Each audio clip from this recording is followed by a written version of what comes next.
Morning student. हमारा education management के अंतर्गत हम पर्यवेक्षण टॉपिक चल रहा था। पर्यवेक्षण का परिभाषा, विशेषताएं, उद्देश्य, प्रकार इत्यादि का हम जो है विस्तृत अध्ययन कर चुके हैं। आज का हमारा जो टॉपिक है वो है पर्यवेक्षण को प्रभावित करने वाले कारक। ऐसे कौन से कारक हैं जो पर्यवेक्षण के कार्य को प्रभावित करते हैं? ठीक है, तो प्रभावित करने वाले कारकों में जिससे पर्यवेक्षण का कार्य सुचारू रूप से नहीं होता, व्यवस्थित रूप से नहीं होता है, ऐसे कौन से कारक हैं? तो इन कारकों में जो है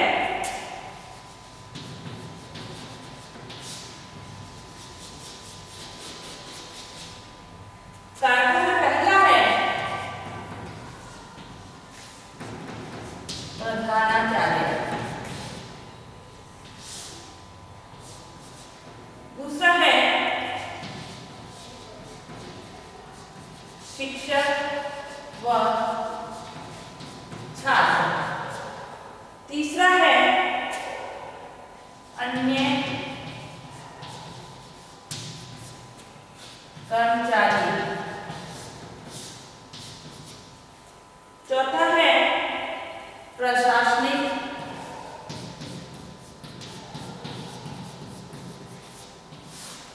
कारक,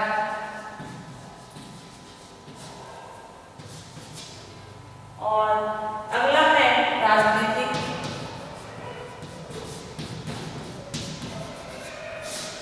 कारक।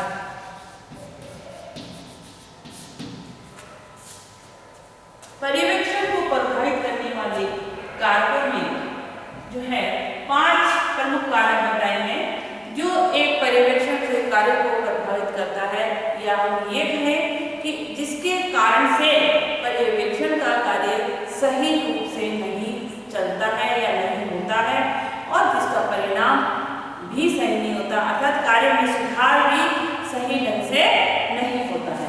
तो पहला है प्रधानाचार्य। अब प्रधानाचार्य जो संस्था का प्रमुख है, प्रधान है, जिसके निर्देशन में, जिसके परामर्श से समस्त कार्य या जिसकी दूरदर्शिता के कारण से या विद्वत्ता के कारण से समस्त कार्य संचालित होते हैं, उन कार्यों का संचालन विद्यालय के अंदर प्रधानाचार्य करता है। अब प्रधानाचार्य यदि पर्यवेक्षणकर्ता को विद्यालय में आ रही समस्याओं का सही ब्यौरा नहीं समझाएगा, बताएगा, तो पर्यवेक्षणकर्ता को यथास्थिति की या वास्तविक स्थिति के बारे में जानकारी जो है हासिल नहीं होगी, और उसके कारण से विद्यालय के कार्य में सुधार भी नहीं होगा। जैसे विद्यालय का परिणाम है, विद्यालय के शिक्षकों की विद्वत्ता है, कार्यकुशलता है, तो कुछ बातों को यदि वो छुपा लेता है तो छुपाने के कारण से वह कार्य सही रूप से संचालित नहीं होता है। तो एक संस्था का प्रधानाचार्य जो होता है उसका ये दायित्व है कि वो पर्यवेक्षण, क्योंकि मैंने आपको बताया था कि पर्यवेक्षण 2 प्रकार के होते हैं, वैयक्तिक और सामूहिक। तो वैयक्तिक पर्यवेक्षण जो है वो प्रधानाध्यापक ही कक्षा के अंदर नित्य रोज प्रतिदिन करता है, और उसके वो कार्यों का अवलोकन करके जो कमियां हैं उनके बारे में वो बताने का, उनमें सुधार करने का प्रयास प्रतिदिन करता चला जाता है।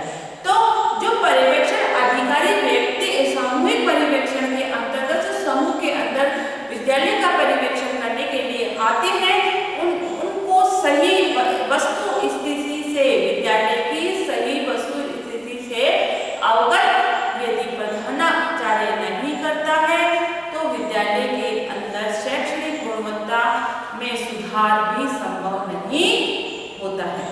तो एक प्रधानाचार्य का दायित्व है कि वो किसी भी तथ्य को छुपाए नहीं, उसका स्पष्ट प्रमाणीकरण, स्पष्ट रूप से उसको बताए, समस्या को बताए और उसका समाधान करने का प्रयास करें। दूसरा है शिक्षक व छात्र। शिक्षक जो शिक्षण कार्य को करता है और किस पे करता है? छात्र पे। तो शिक्षक जब शिक्षण कार्य करता है और उसका जो मूल्यांकन करता है, तो उस मूल्यांकन का सही तथ्य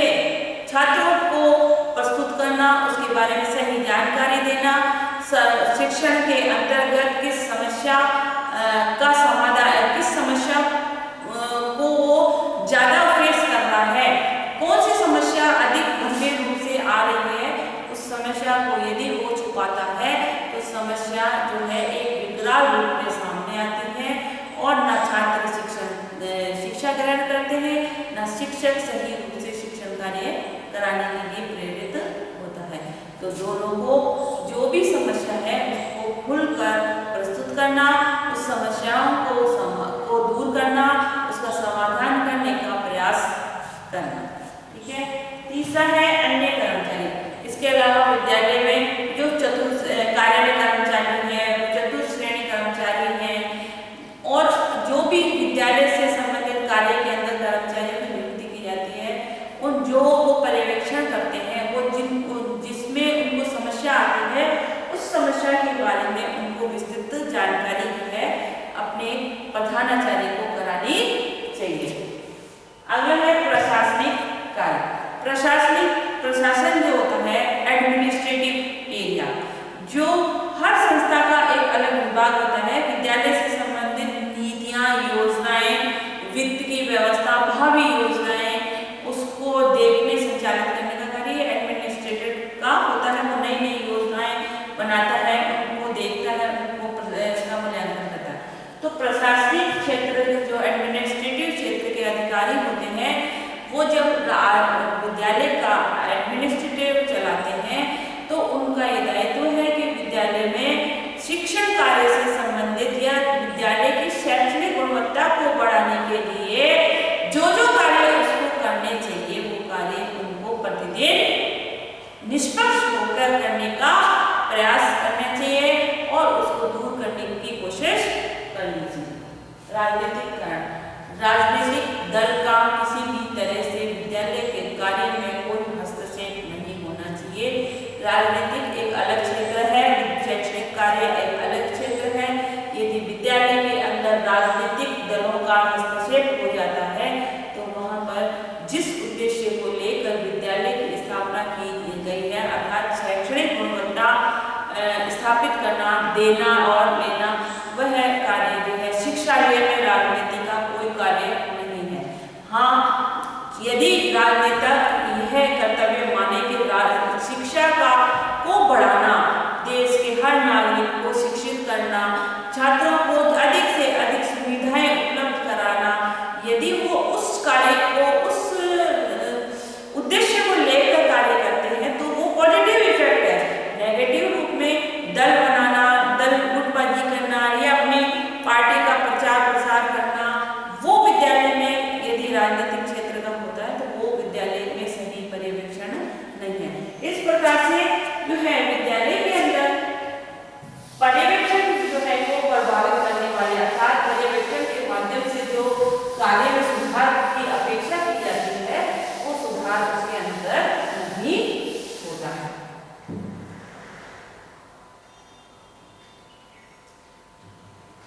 अब आप चलिए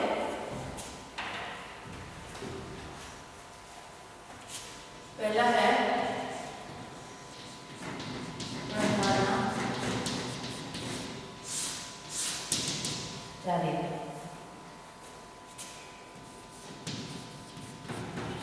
प्रधानाचार्य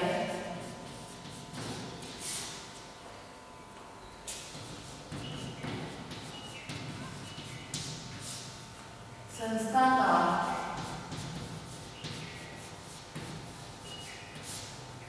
प्रमुख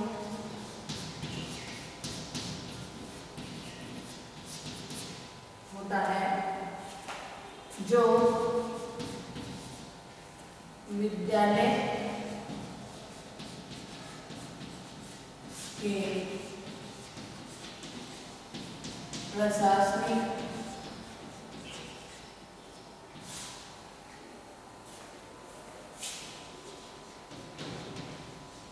अधिकारी के रूप में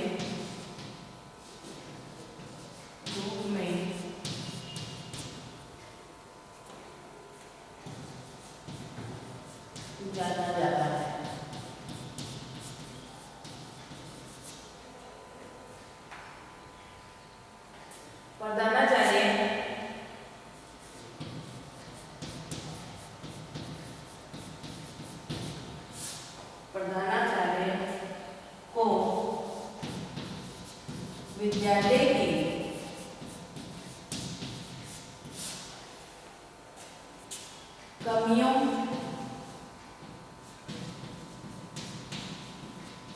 कमियों को नहीं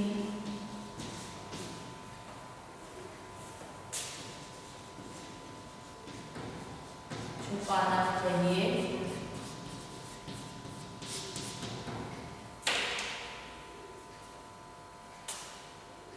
वास्तविक शिक्षण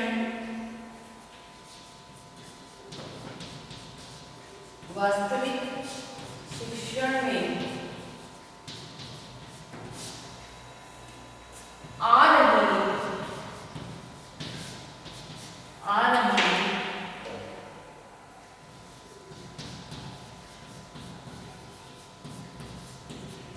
बाधाओं को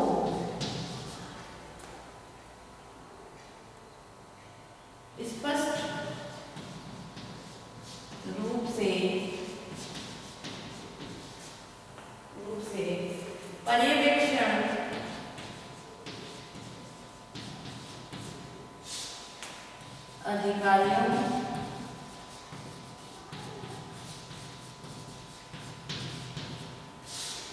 पर्यवेक्षण अधिकारियों को बताना चाहिए। ठीक है, जिससे विद्यालय के शिक्षण कार्य में पूर्णतः सुधार हो सके, जो समस्याएं आ रही है उसका समाधान समय पर निकल सके।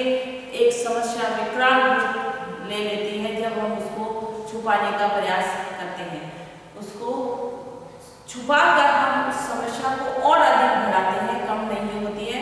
उसको कम करने या दूर करने के लिए समस्या जो हमारे कार्य को संचालित करने में व्यवधान के रूप में उपस्थित हो रही है, प्रधानाचार्य को उस समस्या के बारे में पर्यवेक्षण अधिकारियों को समय पर ही अवगत करा देना चाहिए और एक उसका उचित समाधान लेकर शिक्षण कार्य में को बढ़ाने की कोशिश करनी चाहिए। कार्य को सुव्यवस्थित रूप से चलाने का प्रयास करना चाहिए।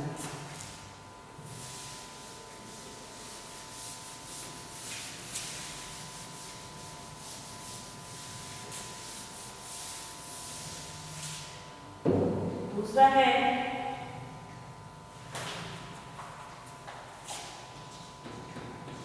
शिक्षक व छात्र।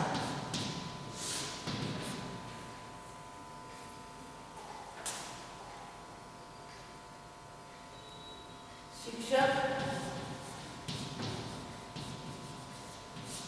व छात्रों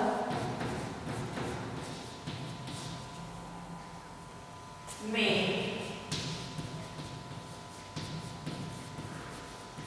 सहकारिता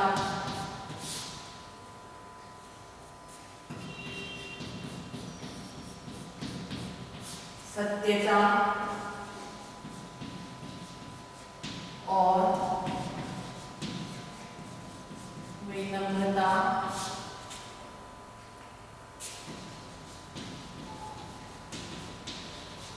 जैसे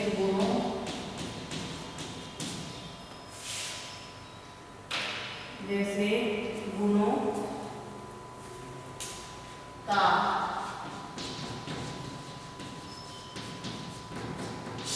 विकास करना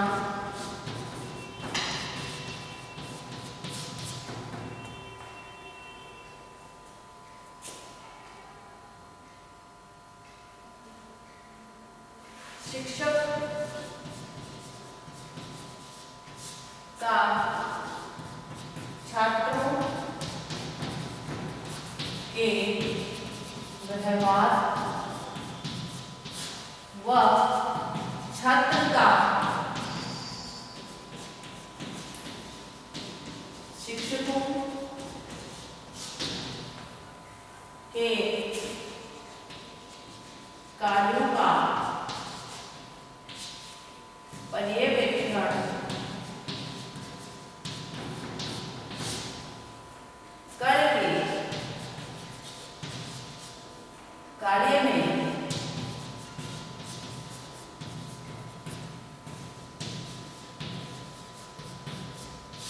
सुधार किया जा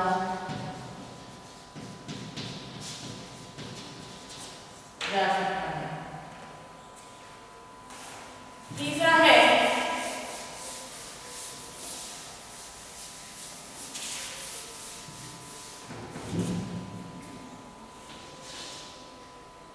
प्रशासनिक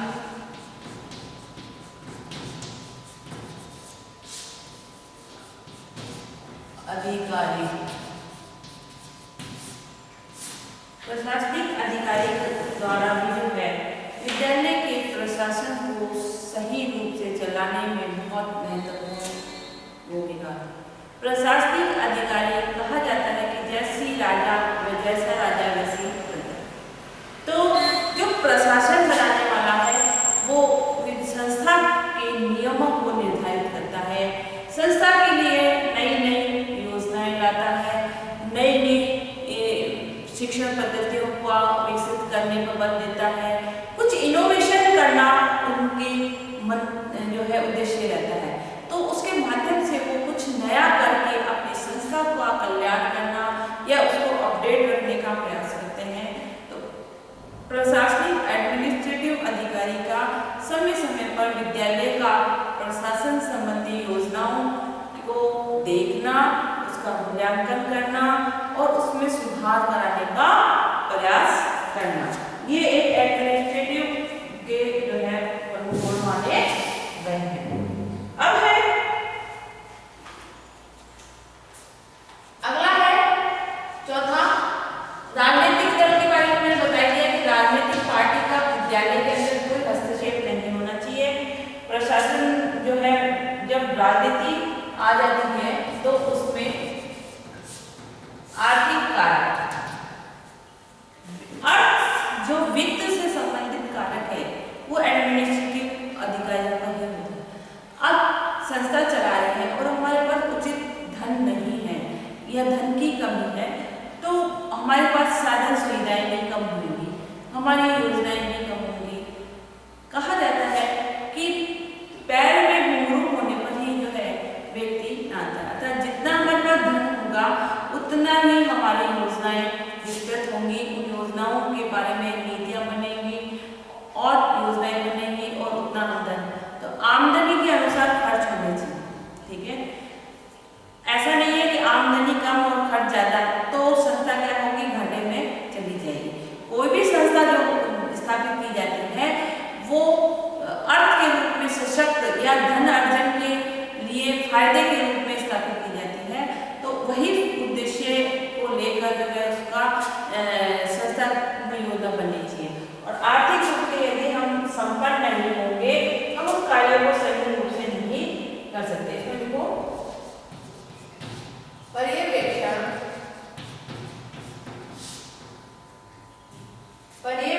प्रक्रिया की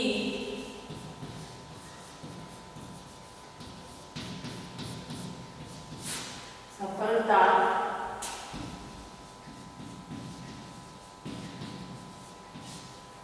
आर्थिक स्थिति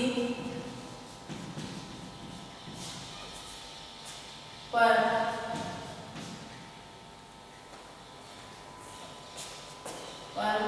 बहुत निर्भर करती है।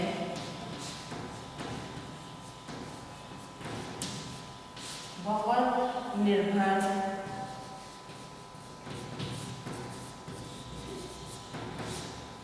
करती है वित्त व्यवस्था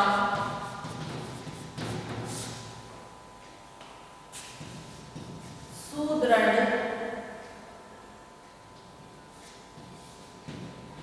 वित्त व्यवस्था सुदृढ़ होने पर भी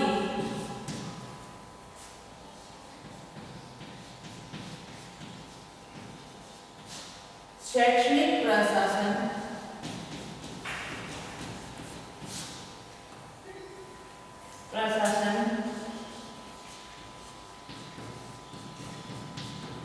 कुशलता पूर्वक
पहला है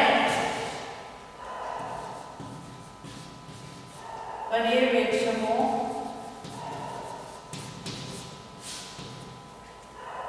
का अभाव।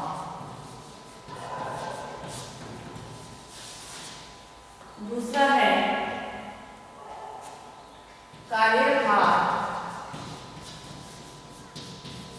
की अधिकता।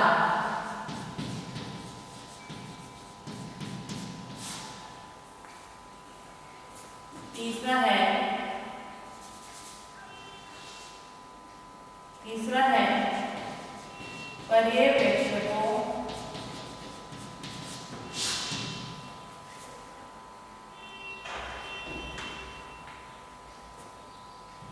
पर्यवेक्षण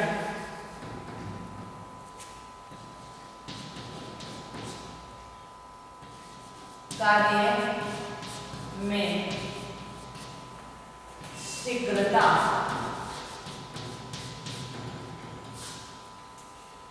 चौथा है पर्यवेक्षकों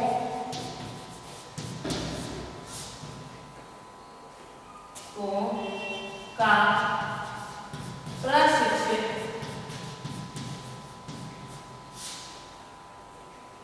न होना।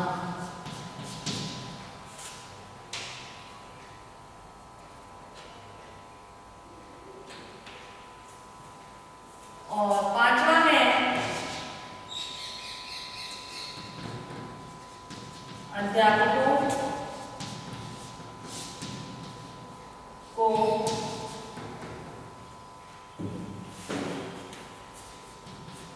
समुचित दिशा निर्देशन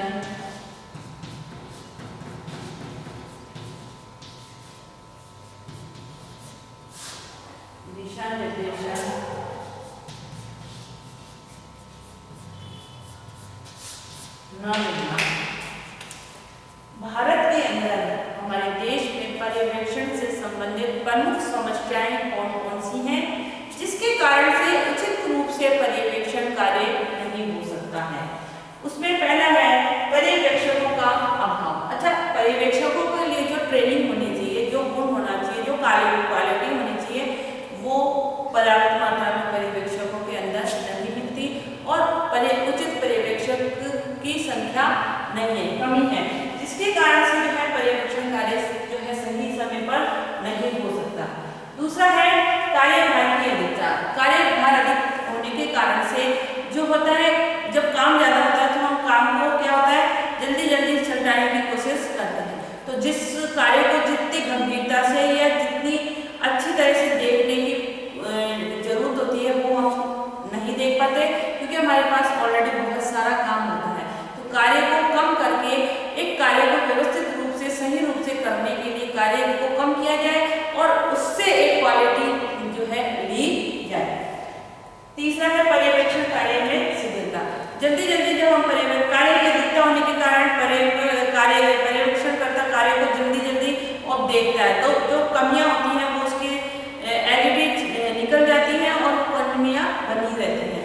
तो जल्दी जल्दी कार्य करने से जो है कार्य सही रूप से सही संपन्न नहीं होता है और उसको करने में जो जब हम जल्दबाजी करते हैं तो गलतियां रहने की भी संभावना बहुत अधिक रहती है। तो पर्यवेक्षण कर्ता को कार्य जो कम दिया जाए और उससे अधिक अच्छा आउटपुट पाने के लिए जो है उसको एक पर्याप्त समय देकर उसका अवलोकन किया जाए ताकि उसमें वो उचित रूप से सुधार हो सके। चौथा है पर्यवेक्षकों का प्रशिक्षण प्राप्त नहीं होने के कारण से, अनुभव नहीं होने से सही रूप से वो पर्यवेक्षण का कार्य नहीं कर सकते हैं। और लास्ट है अध्यापकों का समुचित निर्देश। जो अध्यापक संस्था में काम कर रहे हैं उनको उचित दिशा निर्देशन नहीं मिलने के कारण से कार्य में जो सफलता, जो गंभीरता, जो गुणवत्ता होनी चाहिए वो दिखाई नहीं देती है। इसलिए भारत में पर्यवेक्षण संबंधी समस्याएं बनी रहती हैं, एडिटिव बनी रहती हैं।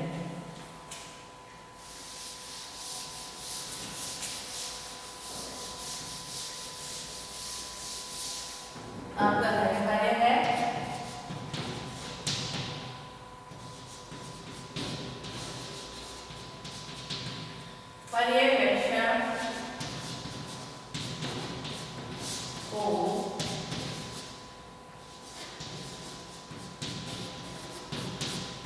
प्रभावित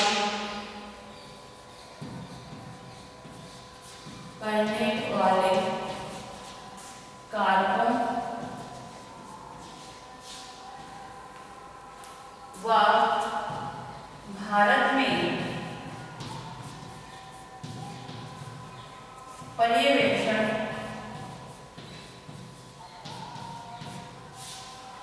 की